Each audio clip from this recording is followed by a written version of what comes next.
नमस्कार दोस्तों, आज की इस वीडियो में सर्दियों वाले फूलों के बीज को कैसे उगाएं इस पर बात करेंगे।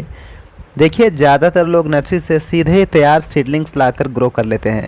इस वजह से उन्हें मनचाहा फ्लावरिंग अपडेट देखने को नहीं मिल पाता है, क्योंकि नर्सरी वाले छोटे से प्लांट्स में फूल खिलाने के लिए केमिकल फर्टिलाइजर्स का सहारा लेते हैं।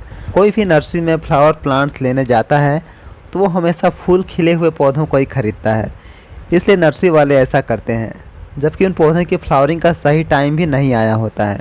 इस तरह से छोटे पौधों को स्टार्ट से ही केमिकल फर्टिलाइजर्स की लत लगा दी जाती है, और जब हम उन पौधों को घर लाकर ऑर्गेनिक तरीके से ग्रो करते हैं तो वो ना तो अच्छी ग्रोथ करता है और ना ही फ्लावर प्रोड्यूस करता है। इससे बचने का एक ही उपाय है कि आप स्वयं उन्हें घर पर सीड से उगाकर आप ग्रो कीजिए। इससे आपको खुशी और संतुष्टि भी दुगनी मिलेगी, क्योंकि जब किसी पौधे को स्वयं से सीड्स टू फ्लावरिंग तक लेकर जाते हैं और वो पौधा अच्छी फ्लावरिंग करता है तो उसकी बात ही कुछ और होती है। आज की इस वीडियो में मैं आपको पिटूनिया के सीड्स को ग्रो करके दिखाऊंगा, जिसके बीज बहुत ही टाइनी साइज़ के होते हैं। इतने छोटे बीज होने की वजह से, बिल्कुल रेत के दानों जैसी साइज होने की वजह से इसको सीड्स से ग्रो करने की वीडियो की सबसे ज़्यादा क्वेरी आती है। पिटूनिया के सीड्स को ग्रो करने के लिए हमें लेना है कोकोपीट, जिसे आप 2 से 3 बार तक अच्छी तरह से धोकर निचोड़ लें। इतने छोटे बीजों को आप मिट्टी में मत उगाइए, बीज नहीं उग पाते हैं और सड़ जाते हैं।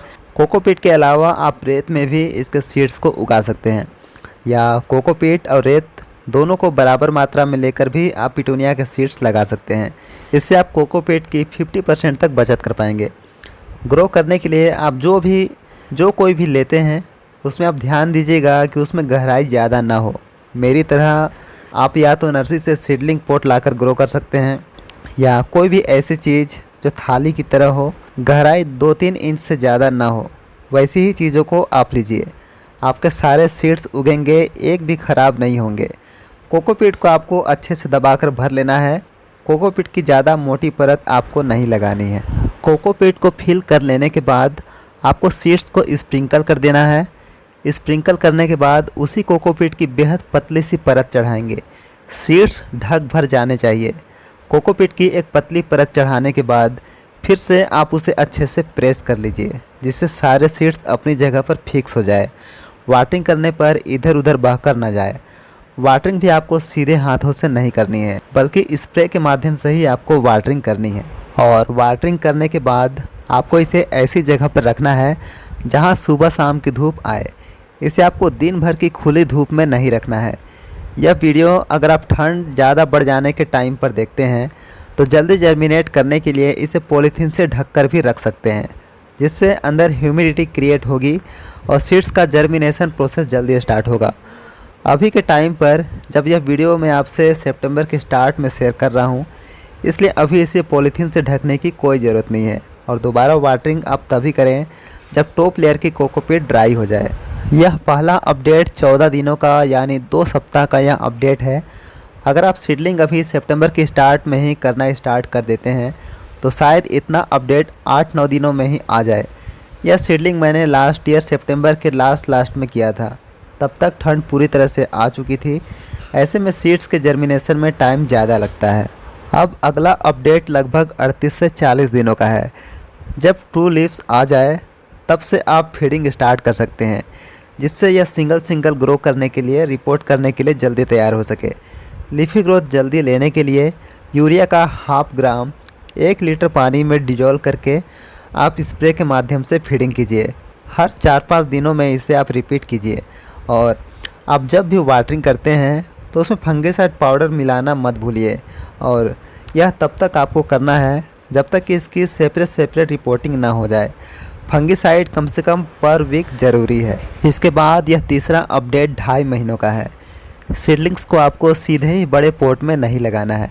स्टार्ट में इसे काली पन्नी या 3-4 इंच साइज वाले पोट में लगाइए।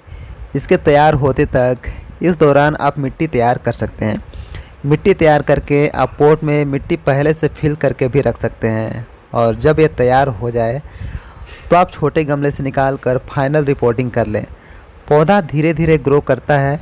इसी तरह अगर पोट का साइज़ भी धीरे से बढ़ाया जाए, एकदम से स्टार्ट में ही बड़ा पोट न लिया जाए तो रिजल्ट जो है वो सही से निकल कर आता है। पिटूनिया को रिपोर्ट करने के लिए आप जो पोटिंग सॉइल मिक्स तैयार करेंगे वो वेल ड्रेन्ड पोरस टाइप की होनी चाहिए, जिसमें आप मिट्टी, रेत, कोकोपीट, राइस हस्क और ऑर्गेनिक कंपोस्ट वगैरह ले सकते हैं। कंपोस्ट की मात्रा आप 25 से 30% तक रखें।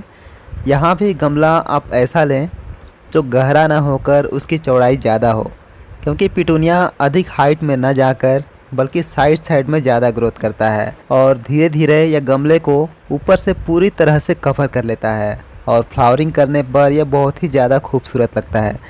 रिपोर्टिंग करने के अगले 2 सप्ताह में यह फ्लावरिंग स्टार्ट कर देता है और इसका फ्लावरिंग पिक आने में 4 से 4.5 महीने तक लग जाते हैं।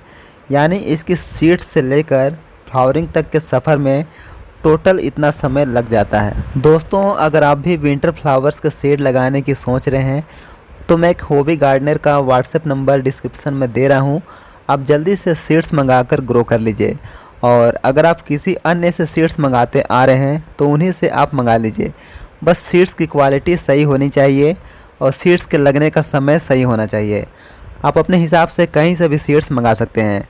बाकी वीडियो अगर आपको इन्फॉर्मेटिव और यूजफुल लगा हो तो इस चैनल को आप सब्सक्राइब भी कर सकते हैं और वीडियो को शेयर करना आप बिल्कुल भी मत भूलिएगा। नेक्स्ट वीडियो तक के लिए आपका बहुत बहुत धन्यवाद।